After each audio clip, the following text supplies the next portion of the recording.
wanted to, kind of, I'm going to get away from the content aspect and just ask you about your, D2C has been in the news for so long, and particularly now, you're hearing and listening to a lot of news that the customers have kind of tapered out.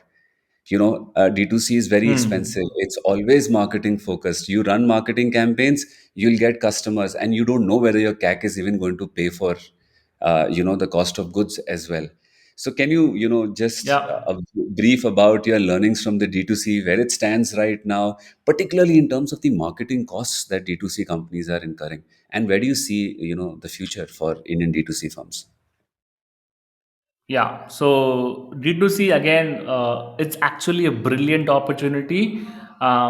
Only if you understand your numbers very well. Okay, Okay. so first and foremost thing to understand is there's a lot of hype about D2C e-commerce during the pandemic and a bit post pandemic, because the environment was so conducive that people were locked down in their house, and Right. they had to buy online. They were forced to buy online things. So the sales that the brands got at that time are not the real metric. Okay, Right. the Right. real thing is happening now. Right now, people who can afford, okay, Okay. people who want convenience, people who have that discretionary income, they are the Right. ones who are buying online.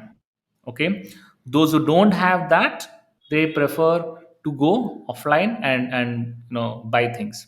So the there was a time when we used to assume that D2C is cheaper because you don't have to have a shop or a storefront or pay Right. taxes and stuff.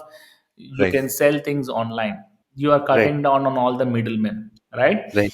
That's not true anymore, because in D2C there are two middlemen, okay, which are like who are like even more worse than the offline middlemen. One is the ad platform, because the money you spend, that will eat away your profits. Second Right. middleman is the shipping companies. Okay, Okay. so in India, cancellation, cash on delivery is a big problem. Right? People don't trust you. So we are in a very high trust deficit market. So Okay. people always want to buy on cash on delivery. Almost like 60-70% of the orders are CODs, right? Okay. Okay. So because of this, there's a lot of cancellations, and when there's a cancellation, the shipping company will have to again reverse pick up the product. So you have to pay double the charge for shipping, Right. right? So these are the things that are eating away the profits, right? Okay. So the future of D2C e-commerce here is that we need to be very practical to understand that the market is not one 140 crore people in India. That's Okay. not the market. The market is, there are hardly, um, 15 crore people who actually buy online. Okay. Okay, Okay.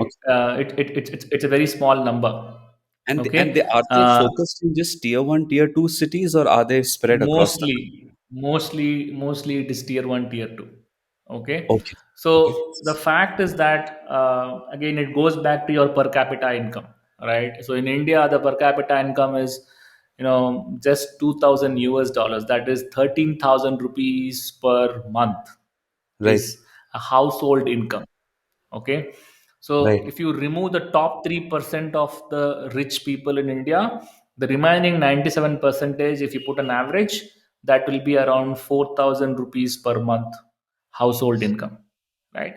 So when the Okay. per capita income is not there, people don't have discretionary income to buy things online, Exactly. right? So I buy online on Amazon, I buy online on Zepto, because I have that discretionary income and I don't have time to go up to go around and do shopping, Right. right? Right. So this is the audience.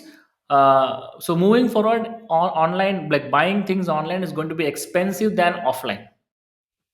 Okay, Okay. and only people who are busy and who have discretionary income are going to buy these products. Okay, Right. Right. so the future will be to build products and build unique shopping experience for people who have discretionary income. And again, what kind of products are going to attract these people? Mostly it will be status elevating products. Okay, Okay. things like Okay. furniture, things like gadgets, things like jewelry, right? Okay. These are the ones where when people are spending with status in mind, they don't bargain, they are willing to pay, right? Nobody Okay. bargains for an iPhone, Right. right? Right. Nobody, Right. nobody's gonna bargain for a jewelry. Just because you like the jewelry, you like the design, you will pay whatever it is because you want it, right? Right. And these are the people who can afford also. So the point I'm trying to say is, you can build small happy businesses which are focused on people who can afford. Anthony, Simple. great point. I actually just had this one last question in mind, and your statement, small businesses. Is is doing D2C in India possible? I mean, profitable at a smaller scale? Because I assume the more most of the case studies where you see a lot of these D2C firms raise a lot of money, spend tons on marketing, and that's where the losses start going skywards. So, do you think it's feasible Yeah. in India to maintain and just try to? I mean, if you're happy with a small time business, you think D2C is profitable?